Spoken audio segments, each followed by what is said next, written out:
자, 본격적으로 강연을 듣도록 하겠습니다. 대한민국의 그 어떤 그 수업보다도 또 어떤 강의보다도 정말 의미 있는 강의가 되지 않을까 생각이 듭니다. 먼저 한국의 종교 문화에 대해서 강의를 해주실 최준식 교수님을 이 자리에 모시도록 하겠습니다. 문화융상위원회 민간 위촉위원으로 활동하고 계시고요. 이화여대학교 한국학과 교수이시기도 합니다. 힘찬 박수 부탁드릴까요? 네, 고맙습니다. 교수님께 마이크를 넘겨드리도록 하겠습니다.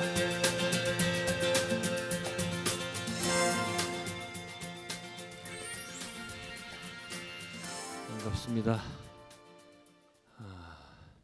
이런 강의는 처음 해봐가지고 좀 적응이 잘 안 되고, 그다음에 제가 이대에서 23년간 지금 가르치고 있는데, 이대는 아시다시피 좀 여자들 여학생만 있잖아요. 그 남학생들이 군데 있으니까 굉장히 어색해요, 적응하기가. 예. 자, 그럼 그렇고 오늘 종교 강의인데 이게 다 하려면 한 4시간 이상 정도 시간이 들어요. 그래서 아마 오늘 저 서론 부분만 아마 하게 될 것 같은데, 자세한 거는 이 오후에 종교 맡은 사람들하고 같이 얘기하도록 하겠습니다. 뭐 이렇게 그 제목을 잡아봤어요. 한국 종교의 현실과 그 프리즘으로 본 한국 문화인데, 뒷부분은 못합니다. 그 프리즘으로 본 한국 문화는 굉장히 재미난 주제인데, 시간상도 그렇고 오늘은 우리나라 그 종교의 어떤 현상인가, 어떤 식으로 그 특징이 있는가에 대해서 보도록 하겠습니다. 자, 읽어보세요. 뭐가 외국 사람들이 오면 뭐가 종교하고 관계해서 뭐가 이렇게 많다라고 그러죠? 예. 여기 선생님은 학생이 아니신데 답하시면 안 되지요. 앞에서 답이 나왔어요. 십자가가 왜 이렇게 많으냐. 그래서 밤에 비행기를 타고 올라가면 서울 전체가 마치 그 공동묘지, 거대한 공동묘지처럼 보입니다. 우리 한국 사람들은 그 교회가 그렇게 많은 게 이상하지 않죠. 뭐 멀어서부터 그거 봐왔기 때문에 그렇게 생각하기 쉬운데, 굉장히 신기한, 아시아 국가에서 아주 기이한 현상입니다, 사실은. 예. 자, 이렇게 전 세계 기독교 이 지도를 보면, 기독교가 특히 아시아에서 기독교가 성공한 나라는 남한뿐입니다. 예. 남한. 교회가 굉장히 많죠. 많은 정도가 아니고 아주 대단한 기록들을 많이 갖고 있어요. 예를 들어서 세계에서 가장 큰 교회가 서울에 있죠. 어떤 교회죠? 네, 여의도 순복음교회가 가장 세계에서 큰 교회고, 그 다음에 세계 10대 교회 가운데에서 5개, 6개가 또 한국에 있어요. 수도권에 또 있어요. 그 다음에 전 세계 50대 교회 가운데 한 반이 또 한국 교회예요. 심지어는 뭡니까? 우리나라 도시 중에 교회가 있는 뭐라고 해야 돼요? 그죠? 교회 밀도 가장 높은 도시가 우리나라에 있어요. 전 세계 도시 가운데에서 교회가 있는 밀도로 따질 때 어느 도시인지 아세요? 어디? 아니, 어떻게 알았어요? 군산 사람이네. 그거 답을 알기 어려운데, 군산입니다. 군산. 이 군산이라는 데가 사실은 그 일제시대 때 이 거점 중에 하나였거든요. 군산 목포. 근데 거기가 또 그렇게 교회가 많은 지역으로 바뀌었습니다. 그래서 우리나라에서는 보면은 지금 한 건물에 이 교회가 여러 개 들어가. 뭐 2층에는 천주교회 들어가 있고, 3층에는 예수교 장로회 들어가 있고, 4층에는 뭐 침례교 들어가 있고, 이런 식으로 나와 있는 아주 기이한 풍경을 보여줍니다. 그다음에 아시아에서 거의 유일하게 기독교 신앙을 하는 대통령을 배출했다. 여러분들, 우리나라 한국의 초대 대통령 이승만 대통령이 기독교 신자라는 게 안 이상하죠? 그 굉장히 이상한 일이에요. 전 아시아에 기독교인이 대통령 한 나라가 거의 없습니다. 특히 동아시아 쪽에는 거의 없는 거예요. 하나도 없어요. 그 다음에도 계속 기독교인이죠. 최근에 이명박 대통령은 장로였고, 이런 적이 없어요. 지금 그리고 한국의 국회의원의 한 30%가 개신교인, 이렇게 돼 있어요. 별로 이상하지는 않은 모양이네요. 자, 그래서 이렇게 기독교가 창궐하고 있는데, 그렇다고 그러면 우리나라 그 전통 종교는 가만히 있는 거냐? 그렇지 않다. 그러니까 우리나라의 그 종교의 그 모습을 보기 위해서 서울 시내를 특히 안국동 주변을 배회해 보자. 네. 서울 중심부에서 만나는 한국의 특이한 종교 풍경. 여러분들은 그 길에서 말이죠, 이 스님들이 지나가고 뭐 이런 것들이 안 이상하죠. 이 한국 아니면 못 봐요 그런 현상을. 자, 일본 가서도 길에서 스님 만난 적이 없고, 중국은 뭐 더하고 스님과 목사 신부들이 왔다 갔다 하는 이런 그 유일한 나라입니다. 불교 아시죠? 이 조계사, 한국 불교 종단 가운데서 가장 큰 종단, 조계종의 총 본부가 있는 되죠. 근데 이 절이요, 원래는 그 이 큰 건물 하나에다가 행정 건물 2동만 있던 아주 작은 사찰이었었어요. 근데 점차 주변 땅을 매입하고 건물을 지어 나가서 지금은 상당히 큰 절이 됐습니다. 제가 그쪽은 68년부터 그쪽 있는 학교를 다니기 시작을 해서 쫙 봐왔는데, 이전에는 굉장히 작은 절이었어요. 이제 그렇게 이제 크게 움직이는 게 아마 한국 불교가 새로운 발전하는 모습을 보이는 거 아니겠는가, 이런 얘기할 수가 있습니다. 불교는 뭐 여러분 잘 아실 거예요. 4세기 한국에 들어와서 약 1000년 동안 국교로서 자리를 잡고 있다가 14세기 후반에 조선조가 들어오면서 이제 그 실세에서 밀려나게 되죠. 유교가 국교가 되면서, 그러다 다시 일본 강압 정치에서 또 발전 못하다가 20세기 중반에 오면서 이제 한국 불교가 기지개를 피면서 나가고 있다. 그렇게 얘기를 할 수 있습니다. 자, 그런데 조계사 건너편을 보면 또 웬 교회가 버티고 있어요. 여러분 아마 모를 거예요, 그거는.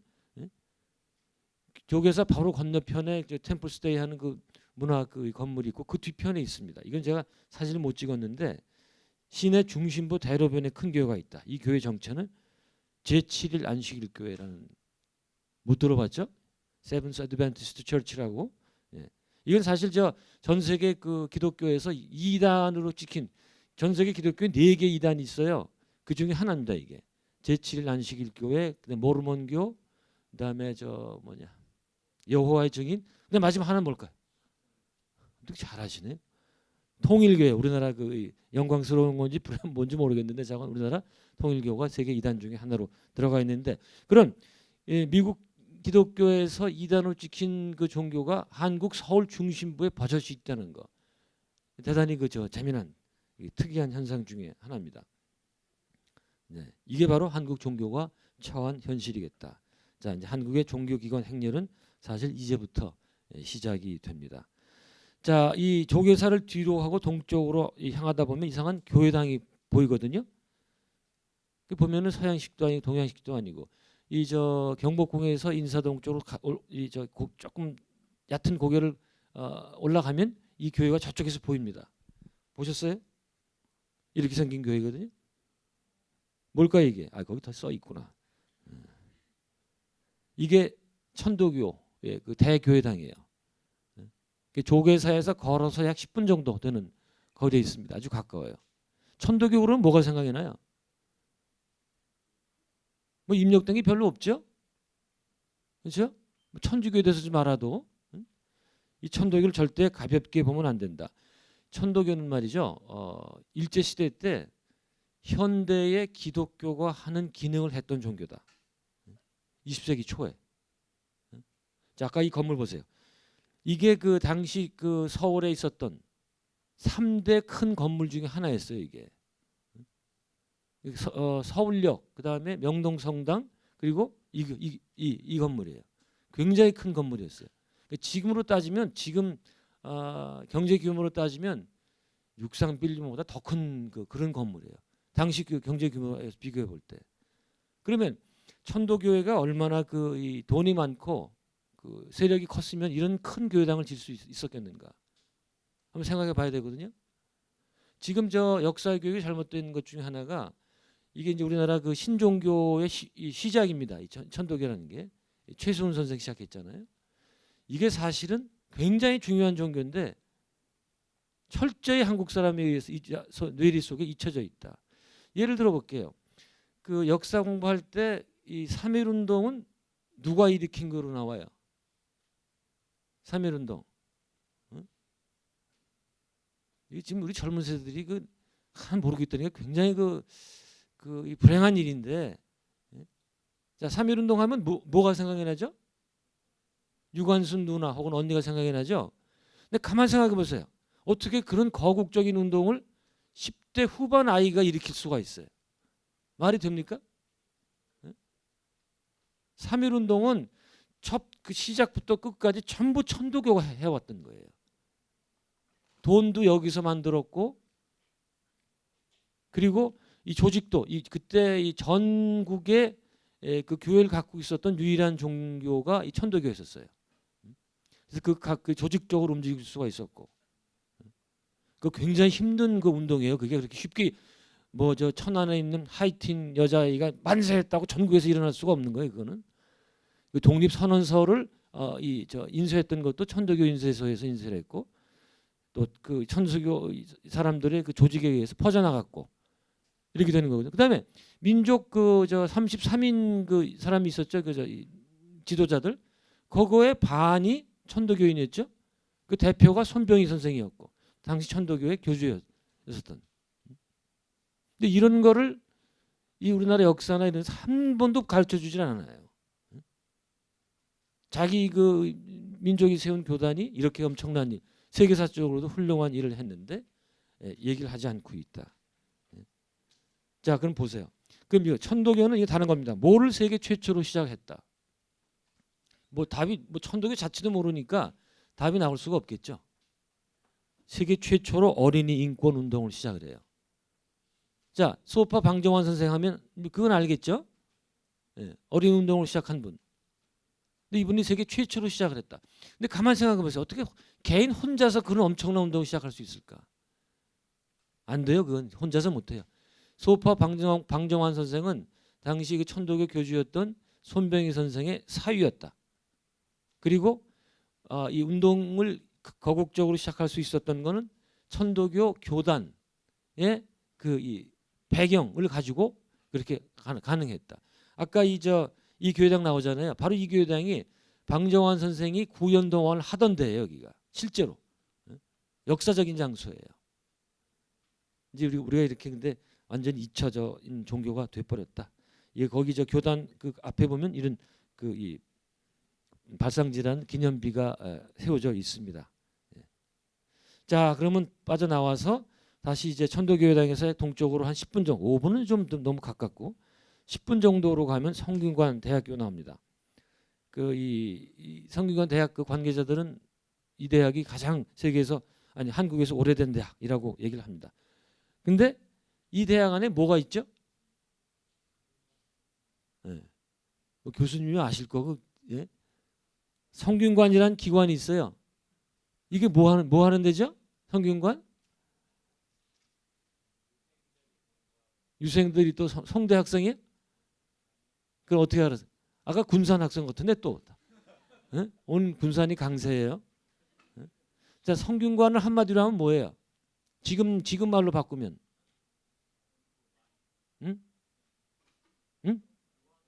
대학교 앞에 뭐 붙어야지요? 국립대학교예요. 이게 당시에 서울대학교와 비슷한 거예요. 그게 굉장히 중요한 거예요. 성균관 대학이라는 게. 근데 성대 학생도 모르더라고요. 성대 정문을 들어가면 바로 오른쪽에 그 성균관이라는 기관이 있어요. 이런 이제 성균관이라는 게 뭐냐? 이게 지금 대성전 이 공자를 모신 사당이에요. 성균관에서는 이렇게 이 공자를 제사를 지내고 그다음에 거기에서 학생들을 교육시켜서 관리로 등용을 시키게 되죠. 최고의 국립대학이란 그런 건 왜 그런 거니? 개성에 먼저 고려시대 말에 생기거든요. 그러니까 한 600년 이상 된 학교이기 때문에 가장 큰 학교다. 오래된 학교다. 이렇게 얘기를 합니다. 근데 현재 현관대학교하고 성균관은 아무 관계 없어요. 지금 성균관대학은 어떤 재단입니까? 재단이 삼성으로 넘어갔죠. 그러나 성균관 대학을 제일 처음에 세운 곳은 유림이야. 우리나라 유학자들이 세웠어요. 근데 이 잘못해가지고 이제 다른 데로 넘어가게 됩니다. 자, 이게 이 성균관도 사실은 대단한 데예요. 이게 어떻게 보세요? 성균관이라는 곳이 뭡니까? 사실은 그 민족 교육의 성지 같은 곳이다. 그렇지 않아요? 최고의 교육기관이기 때문에 만약 이게 뭐 독일이나 유럽의 어떤 나라에 있었으면은 엄청난 명소가 될 거예요. 여기가. 왜? 한국에서 가장 오래된 대학이니까 성지로 이렇게 이 추앙을 받게 되고. 그래서 재미난 거는 외국에서 오면은 거기를 성균관을 많이 방문해. 외국 학자들 이런 사람들은 관심이 가겠죠. 근데 한국 사람들은 아무도 몰라요. 거기에 뭘 하는지. 그래서 사실은 우리 아이들이 성균관을 수학 여행을 가야 돼요. 조선의 그 두뇌 브레인 역할을 했던 곳이기 때문에. 그 다음에 거기서 하고 있는 게 뭐예요? 성균관에서 하는 게 공자를 제사 지내고 있죠. 그 지금 문묘제례라고 그래. 문묘제례. 공자님한테 제사를 지내고 그다음에 거기서 이제 음악과 춤을 추고. 근데 음악이라는 게 뭔가요? 중국 음악이에요, 그게. 근데 이 문묘제례가 약 600년 이상이 유지가 되어 왔죠. 근데 이런 문묘제례를 갖고 있는 게 원래 중국 거였는데 지금은 우리만 한국에만 남아 있다. 중국은 저 뭐 문화대혁명하고 뭐 이러면서 완전히 없어졌습니다. 그게. 그런 전통을 갖고 있어요. 최근에 중국 사람들이 와가지고 그걸 다 비디오 찍어 도로 가져가서 거기서 지금 우리나라 거를 바탕으로 복원을 하고 있어요. 그런 굉장히 대단한 전통을 갖고 있는 곳인데 우리에게는 다 잊혀진 그런 곳이다. 이건 좀 여기 나오는 건 뭔가 하니 유교의 교육은 이렇게 돼요. 공자를 6.25란 거의 그 교육이냐면 선생님하고 똑같이 가면 돼요. 모든 걸 선생님하고 같이 하면 돼요. 선생님이 최고기 때문에 베스트이기 때문에. 지금하고는 다르죠. 그래서 선생님 그 그림자도 안 밟는다는 소리인데 그래서 우리 공자님을 닮아야 될 거 아니에요. 근데 그분은 안 계시죠. 그럼 어떻게 되겠다? 제사를 지내서 계속 그렇게 상기시키는 거예요. 그래서 공자님이 닮아야겠다 이런 식으로 제사를 통해서. 그게 이제 교육의 한 이 부분입니다. 만약 서울대학교에 여기에 뭐 어떤 예전 같으면 서울대학교에서 공부만 하는 게 아니고 그 선현들을 제사 지내는 장소가 있는 것과 똑같은 거예요. 그래서 이거 우습게 볼 게 아니에요. 굉장히 좋은 교육 이념 중에 하나입니다. 그다음에 이제 그 교육을 했겠죠. 성균관에 가게 되면 이제 그런 얘기를 해요. 이 설명을 이제 듣는데 가서 그래요. 이분들이 뭐 여기 건물을 보고 이거는 400년밖에 안 됐다고 뭐 이래요. 그래서 듣던 미국 사람이 아니 400년이면 우리 미국은 생기기도 전인데 무슨 400년 가지고 400년 밖에 안 됐다고 그러느냐 그런 얘기를 하는데 그 뭐 여러분 아시죠? 우리나라의 모든 건물은 1592년 일본 임진왜란 때 모두 타버려서 대부분의 건물은 그 이후에 만들어진 겁니다. 그 외국 사람들이 우리나라 유적지를 돌아보면은 이상한 거 사실을 발견해요. 그 안내판에 보면 항상 this building was burnt down in 1592 이렇게 하거든. 그래서 어떻게 그 건물 이 전부 건물이 한 해에다 불이 났냐 이렇게 물어보는데 사실입니다. 그냥 저 외놈들이 와서 죄를 내버렸어요. 그래서 이 조선시대 전기나 이 고려시대 건물은 다 합해봐야 20-30동밖에 남아 있는 게 없어요. 근데 우리가 400년 밖에라는 얘기하는 거는 역사가 워낙 길기 때문에 400년 정도는 뭐 그까이 거 뭐. 여러분 바하나 모차르트 그러면은 하이든 그러면 굉장히 이 먼데 있는 사람 같죠? 고전 뭐 음악 뭐 바라크 음악 그러니까 그렇죠? 근데 영조 정조 그러면 어때요? 옆집 아저씨 같지 않아요? 근데 바하나 이 모차르트 그 하이든이 영조 정조 때 사람이에요. 시대로 따지면은 우리는 이 고려 왕건 정도 해야 조금 좀 먼데 있는 분, 그 김할지 정도 돼야 이제 그 아주 정말 먼데 있는 분 이렇게 생각을 하죠. 그만큼 역사가 긴 나라입니다. 여기 그런 얘기입니다. 자, 그다음에 괄호 안에 뭐가 들어갈까요? 무엇은 유교나 기독교 같은 기성종교로부터 끊임없는 박해를 받아왔으나 한 번도 절멸돼 본 적이 없는. 뿐만 아니라 현대 와서는 오히려 더 많은 인기를 끌고 있다. 뭘까요, 저게? 뭘까요? 뭘까요? 이것도 잊혀진 또 종교의 또 이거예요. 샤머니즘이에요. 샤머니즘. 한국 사람들이 자기들이 그 샤머니즘하고 관계가 없다고 생각을 하는데 천만에. 천만에. 네, 고맙습니다. 나는 그 샤머니즘은 한국인의 영원한 종교다라고 얘기를 합니다. 왜냐? 단군부터 시작하는 한국 역사에서 말이죠. 이 샤머니즘이 없어져 본 적이 없죠. 단군 자체가 무당이에요. 무당. 아시죠? 네? 자, 전라도 쪽에서 무당들을 뭐라고 부르는 줄 아세요? 무당들. 근데 사실 여러분들 아는 단어예요. 이 단어가. 자주 오는 손님을 뭐라 그래? 단골 손님이죠. 단골, 군산 사람 이번엔 조용하네. 단골이 무당을 뜻하는 거예요. 원래 전라남도 쪽이나 제주도에서는 무당들 단골내라고 그래요. 그 단골이 단군에서 온 거라고 추정을 해요. 학자들이. 단군. 단군은 무당을 뜻하고 왕검은 왕을 뜻하고 재정일치. 왕이면서 무당이었던 사회. 이렇게 됩니다. 그다음에 박혁거세. 또 무당일 심정이 커요. 신라의 첫 번째 왕. 그다음에 박혁거세 그 아들은 누구죠? 신라의 두 번째 왕. 근데 이 답이 나오면 손에 장을 지죠. 이게. 박혁거세 첫 아들. 신라 두 번째 왕이 됐던 사람. 자, 그러면 아브라함의 아들은? 아브라함 아들. 다 아는데 이삭이네. 이삭. 아이삭. 몰라요? 아, 그것도 모르면 괜찮아. 둘 다 모르면. 근데 보통 교회 나가는 사람들은 아이삭은 다 알아요. 근데 신라 이 왕이 두 번째 왕은 또 몰라. 누군가 한이 남의 차차옹이라는 사람인데 그 차차옹이 신라 말로 무당을 뜻한다라고 삼국사에 정확히 쓰여 있어요. 이제 그렇게 무당 역사가 시작이 돼서 한 번도 우리 이 곁을 떠난 적이 없습니다. 근데 조선 시대에 와서 박해를 받죠. 그러나 절대 안 없어져요. 이게 남자들은 이제 유교를 신봉을 하지만 여성들은 전부 무당이에요. 전부 무당. 이 무당 종교가 참 재미난 게 여러분 가만히 생각해 보세요. 구판 가본 사람 없죠? 뭐 이 나이에 뭐 그렇게 뭐 심한 문제가 없을 테니까 굿을 벌릴 리가 없죠. 그리고 굿을 한번 하려면 돈이 많이 들어서 여러분 뭐 돈도 없을 테고 구판을 뭐 근데 잠깐 봤잖아요. 구판이라는 게 얼마나 재미나는 거 아니? 가만히 생각해 보세요. 구판은 하나의 종교 의례입니다. 무당은 사제예요. 사제. 사제가 신령의 도움을 받아서 이 신도들한테 문제를 풀어주는 거예요. 그게 구판입니다. 근데 구판을 가만 보세요. 사제도 여성, 신도도 여성이죠.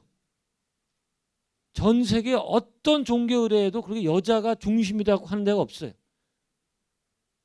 이게 실감이 안 나는 모양이네 이게. 한국은 겉으로는 남자 국가 같지만 그 밑에 들어가 있는 그 여성들의 힘이라는 게 엄청납니다. 그러니까 한국 그 사람들은 특히 여성들이 그렇지만 문제가 생기잖아요. 어때요? 이성적으로 풀기보단 바로 그냥 그 무당한테 찾아가는 경우가 많다. 지금 우리나라에 무당 숫자가 얼마나 되는 줄 알아요? 20-30만 명이 돼요. 20-30만 명. 그 사람들이 다 먹고 살아요. 그걸 어디서 할 수 있느냐? 여러분 스포츠 신문에 보면은 2면 이상의 하단에 점 광고가 나오죠. 그쪽 신문 안 봐서 모르나요? 잠깐 뭐 굉장히 많은 사람 제가 그래서 그 학생한테 시켜서 이화여대의 그 사거리가 있잖아요. 앞에 전철역 있고 거기 한 블럭에 있는 무당집하고 교회를 보라고 그랬더니 한 블락에 그냥 얼마 되지도 않아요. 거기에 무당집이 21개가 있더라고요. 교회가 6개.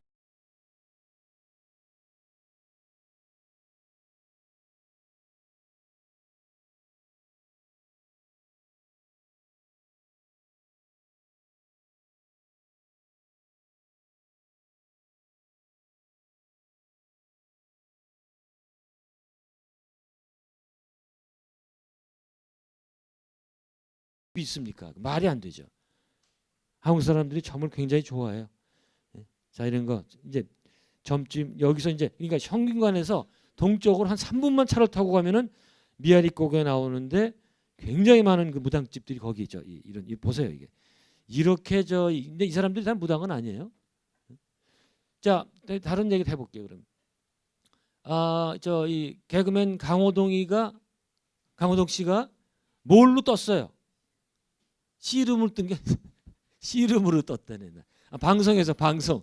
방송에서 이 친구가 자기의 톡쇼를 항상 갖고 싶어 했거든요. 다 실패합니다. 뭘로 뜨죠? 무릎팍 도사 아니에요. 그게 뭐예요? 거기 그게 세팅장이 점집 아니에요. 점집. 여러분들 그거 볼때 하나도 이상하지 않죠? 굉장히 친숙하죠? 왜? 어렸을 때 너무 많이 봐왔기 때문에.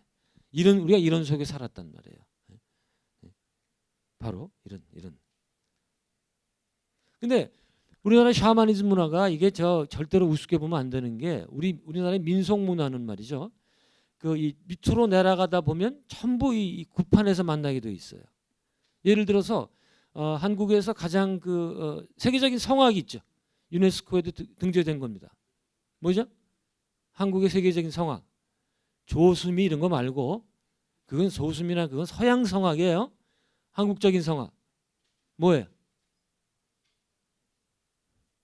근데 여기 선생님은 자꾸 얘기를 다 하시네.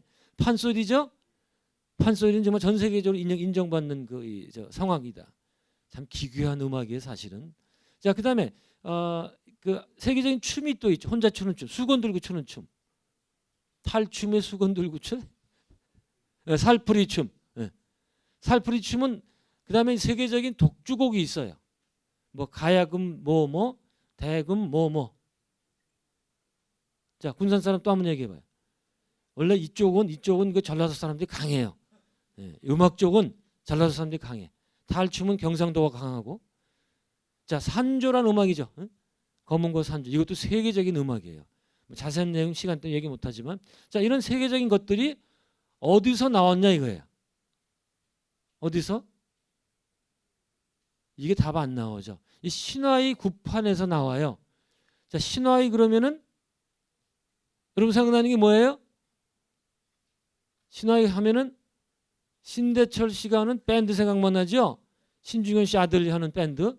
유일하게 락을 계속 끝까지 지켰던 우리 락의 이 자존심 같은 사람입니다. 원래 신화이라는 건 뭔가 하니 전라남도 구판의 이름이에요. 구판의 이름. 신화의 판이다. 그러니까 거기에서 노래하던 게 판소리로 발전하고 신화에는 합주곡이거든요. 이거는 우리나라 음악의 특징인데 악보가 없어요. 가사 없겠지 뭐 구판에 보면대 놓고서 연주를 하겠어. 그냥 하고 그냥 시작을 해요. 그냥 하나도 안 맞아. 그러다 중간에 잠깐 맞았다가 또 다시 지멋대로 하고 말이죠. 그래서 이거를 우리나라 음악하는 사람들이 음악도 아니다라고 봤어요. 졌다고 특히 이제 미국서 이제 이 공부한 친구들이 졌다고 뭐 음악이냐고 말이야. 그러다가 미국에 재즈하는 친구들이 우리나라 신화를 보고선 깜뻑 간 거야 그냥.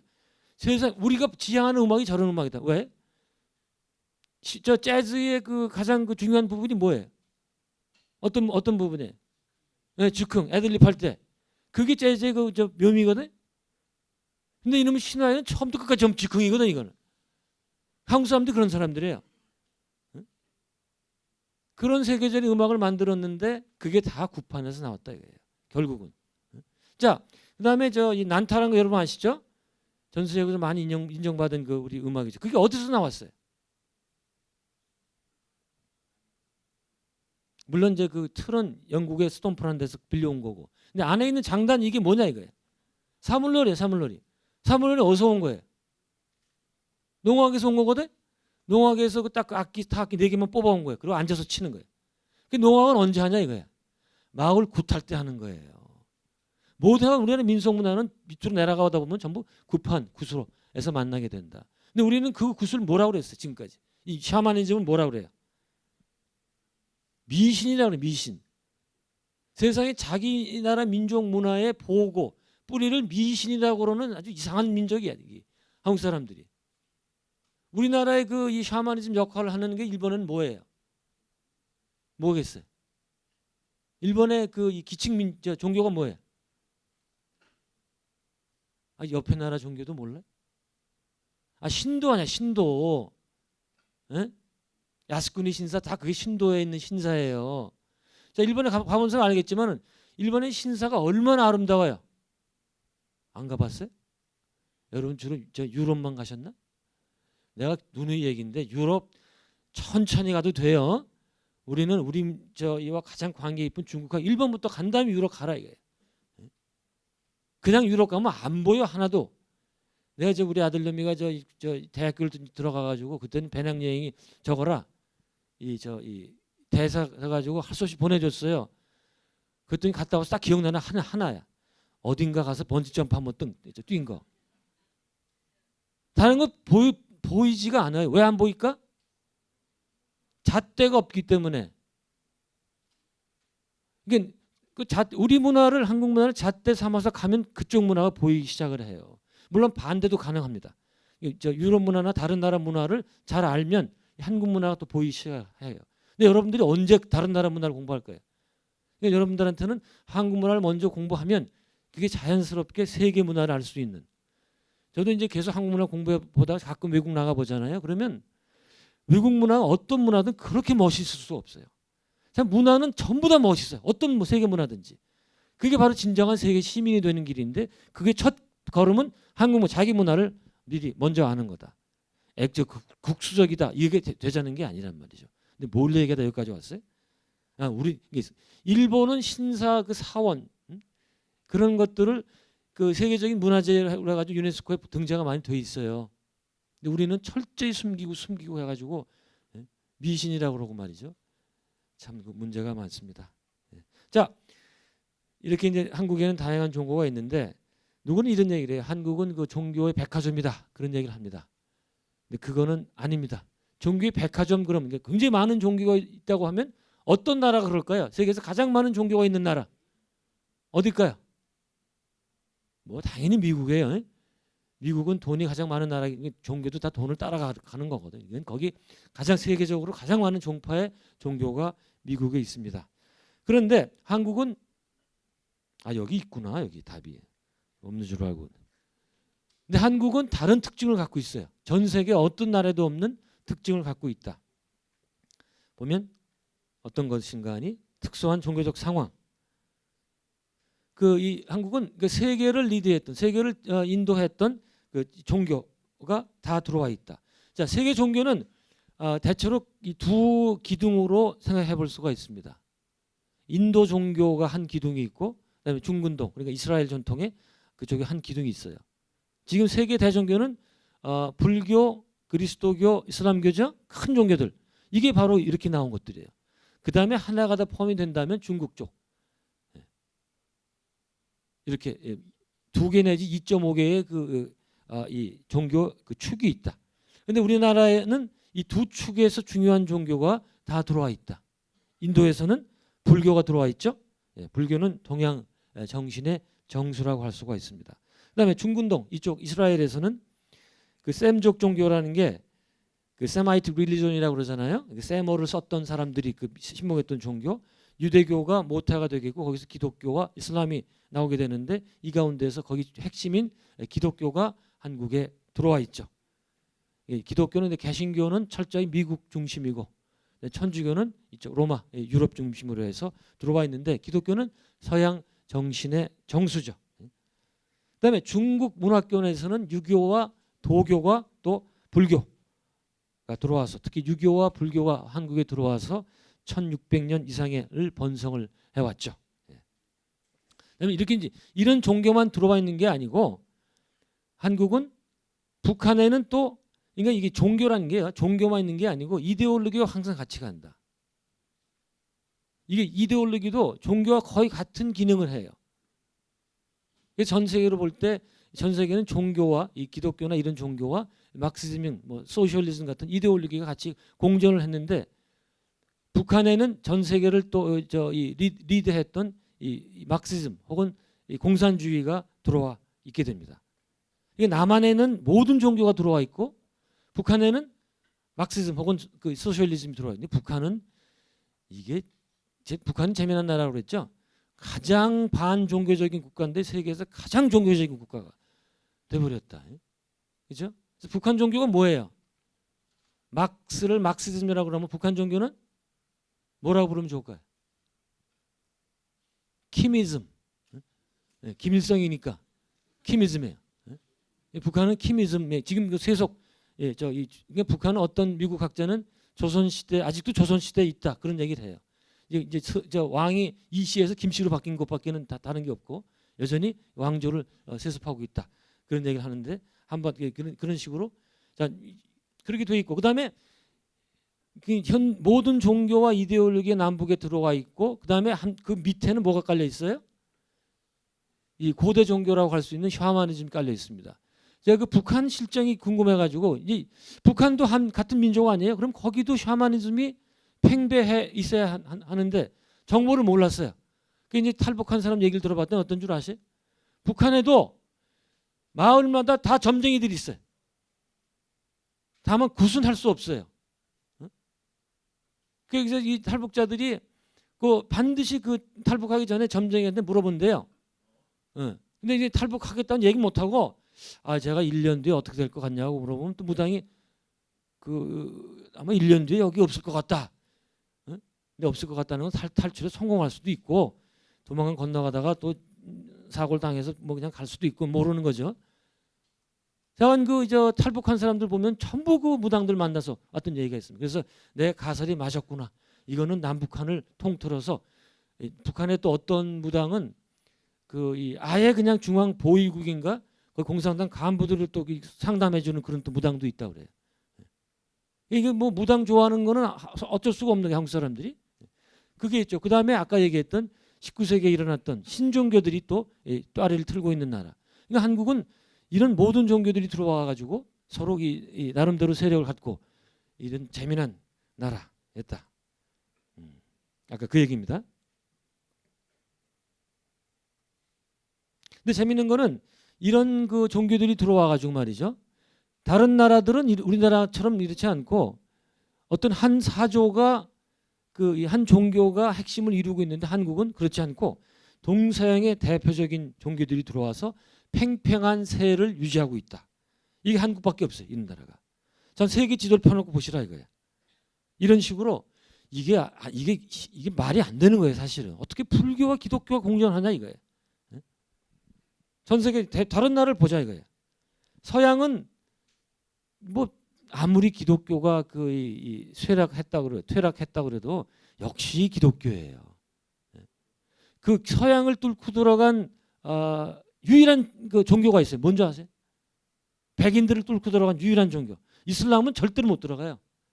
유일한 뭘까 그게? 뭐예요? 불교예요. 불교.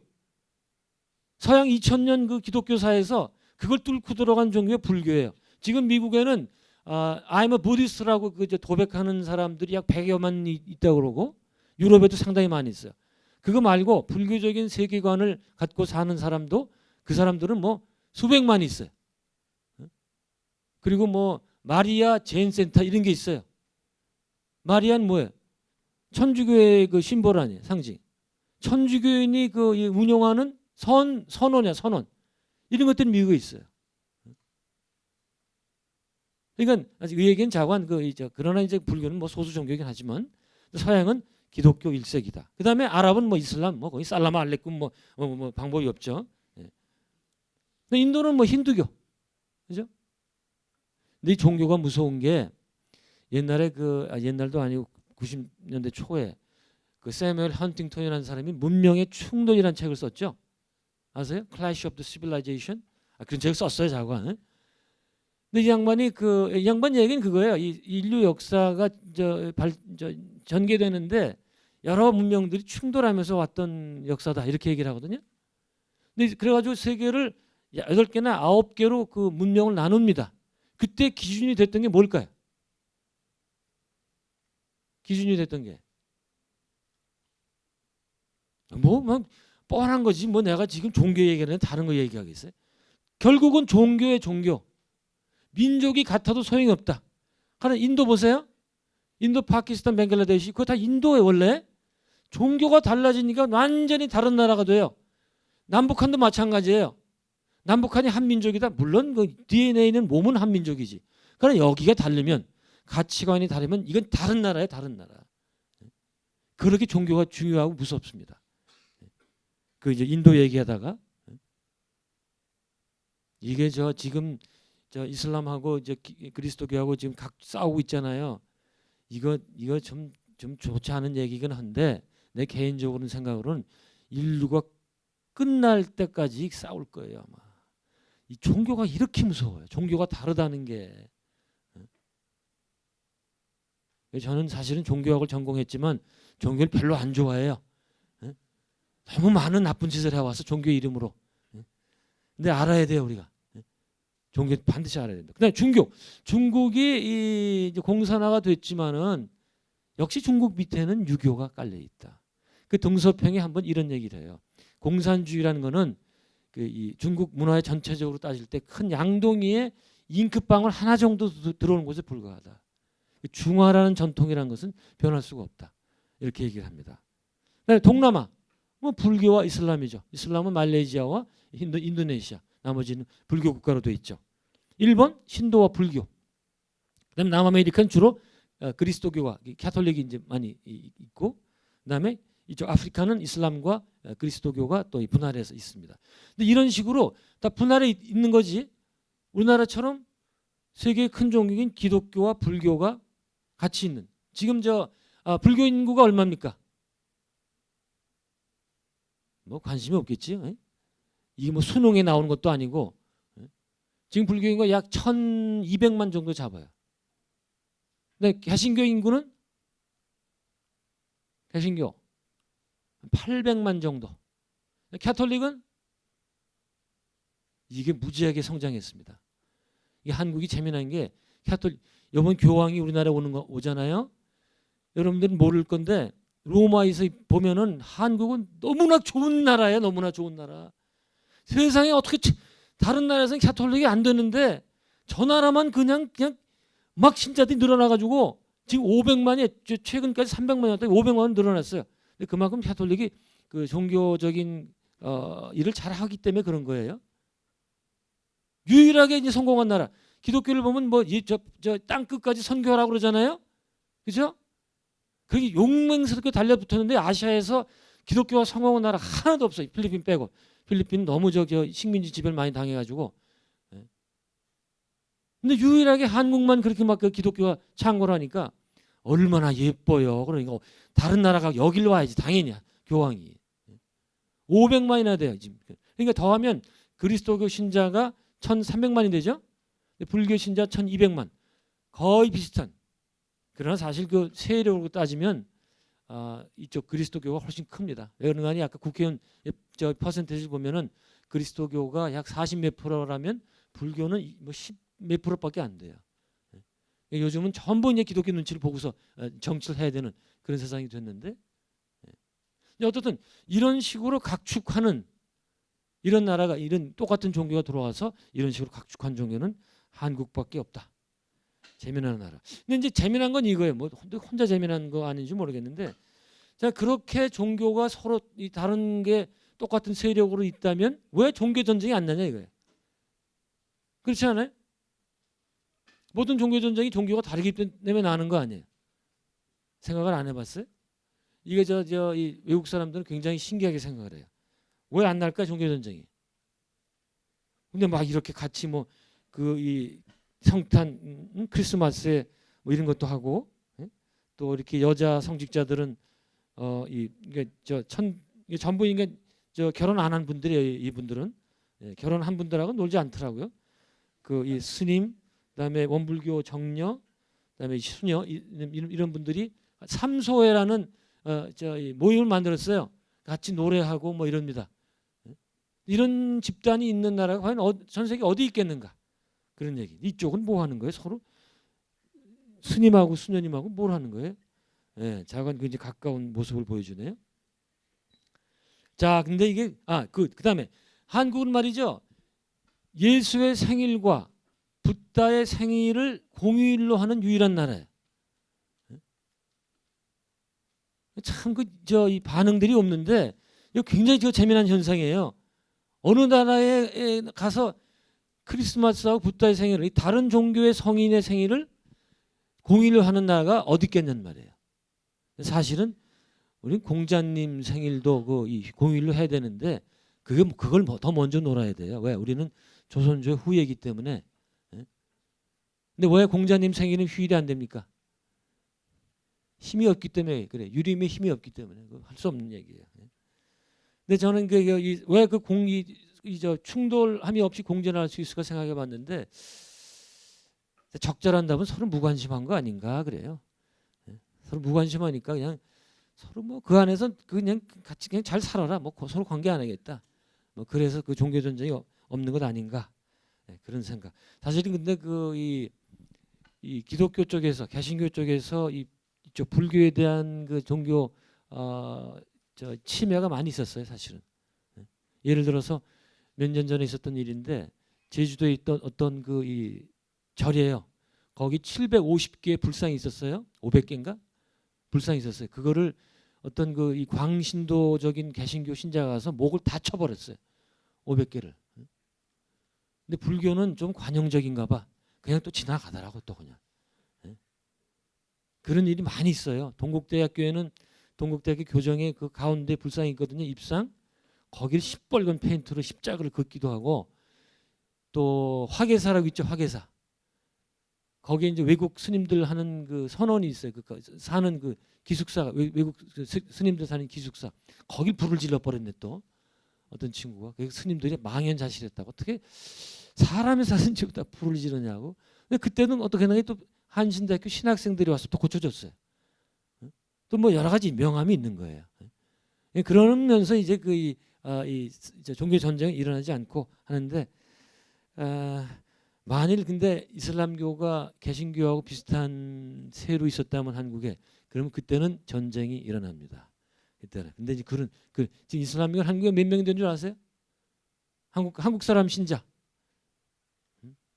뭐 옛날에 들었는데 한 4만, 4, 5만 그 정도. 그러니까 그다음에 이제 외국 이슬람 신자들이 많이 들어와 있으면 10여만 명이 된다고 그러는데 그게 이제 한국 사회에서는 세력을 형성할 수는 없겠죠, 그게.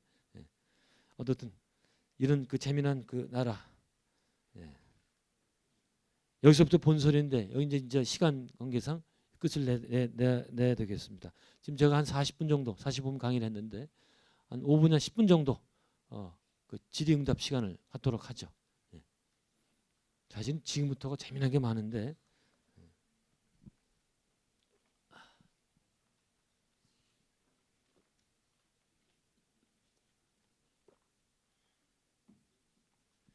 요번 종교 신청했던 사람을 보니까 이쪽 제1세계 그러니까 유럽하고 유럽 북미 쪽은 아무도 없더라고. 어떻게 해요? 그쪽 사람들은 학생들은 관심이 없어요 종교에. 예? 전부 여기 자세 교수님한테 갔더라고요. 얘기하시나요? 마이크를 일단 교수님께 또 드리도록 하겠습니다. 네. 혹시 나오나요? 네, 일단 좋은 강의를 해주신 교수님께 뜨거운 박수 좀 부탁드리겠습니다. 네, 정말 감사합니다. 뭐 대한민국의 종교 문화 하면은 사실은 워낙 또 기독교 이 세가 강하다 보니까 기독교 문화로 시작해서 기독교 얘기로 끝날 것 같은 그런 생각이 있었는데요. 의외로 대한민국에 있는 여러 가지 또 전통 종교에 대해서 많이 말씀을 해주셨고요.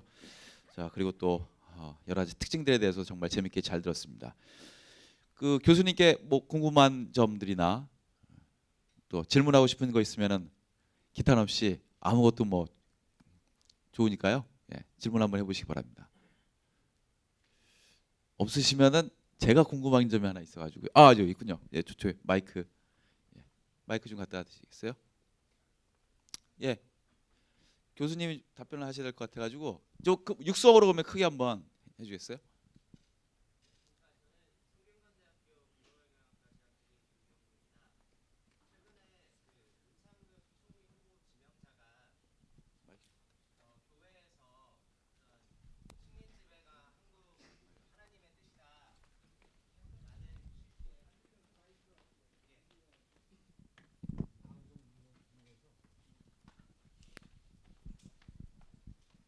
안녕하세요. 저는 성균관대 글로벌 경영학과 재학 중인 김경무입니다.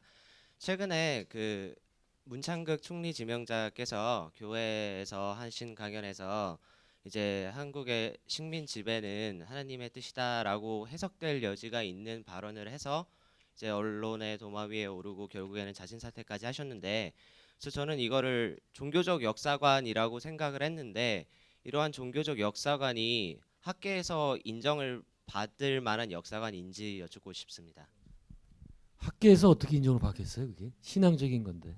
예, 그래서 제가 그런 부분에 대해서 저는 개인적으로 반대를 했는데 이제 제가 아는 어떤 지인분과 논쟁을 할 계기가 있었는데 거기서 뭐 그 역사관이 대철학자 함석헌 의 뭐 역사관이라고 하면서 굉장히 높이 평가를 하시더라고요. 그래서 저는 되게 의외로 생각했는데 교수님 생각은 아니, 어떠신지? 함석헌 선생 그렇게 얘기 안 했어요.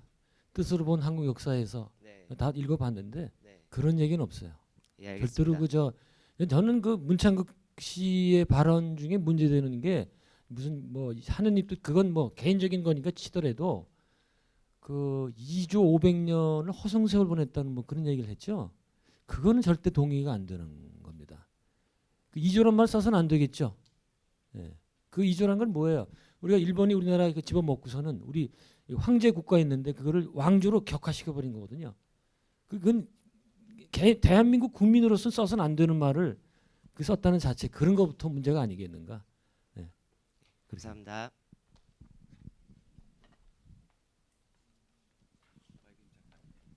네, 네, 또 이제 마이크 일단 받으시고 자기 소개 간단하게 해주신 다음에 교수님께 질문을 해주시면 감사하겠습니다. 교수님 안녕하세요. 저 안동대학교 미술학과 배우고 있는 외국 학생인데요. 중국에 있을 때는 주로는 무신론 많이 접하게 되기 때문에 한국에 와서 갑자기 승림 안 하고 무당 안 하고 이거 세계관이 좀 혼란스러워서 그래서 좀 많았어요. 승림하고 무당 많아가지고 좀 신기한 분이 많았어요.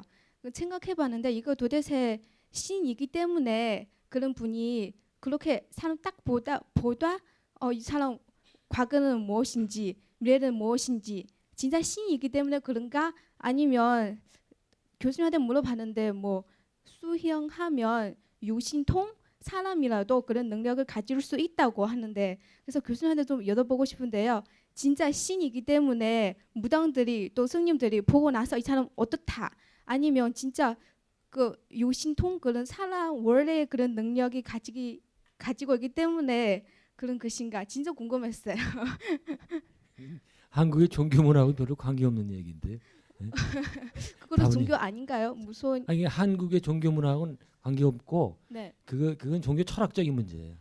철학 뭐 신이 존재하냐 안 하느냐 뭐 이런 거 그 인간에겐 그런 능력이 없느냐 네. 그거는 아니, 굳이 대답을 하면 네. 인간이 다 알아요 다 인간이 우리 이 무의식 속에 네. 그런 거를 알 수 있는 능력이 있어요. 그럼 사람의 능력이겠죠? 사람의 능력. 그렇게 얘기를 할게. 굳이 얘기를 한다면 예. 저 군산 사람 또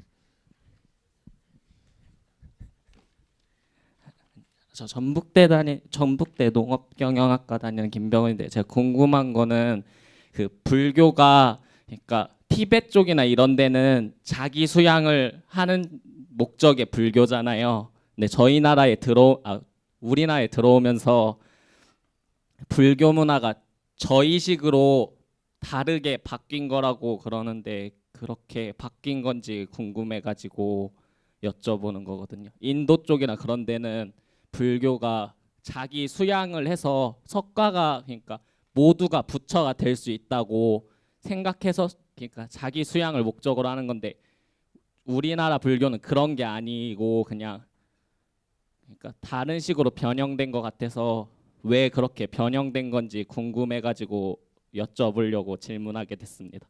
한국 학생이죠? 네. 발음이 좀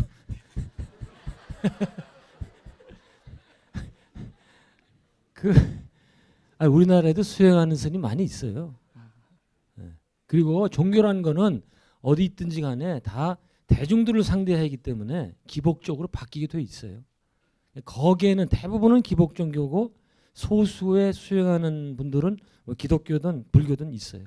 네. 내가 막 수행하는 스님들 못 봐서 그런 얘기를 하는 것 같아요.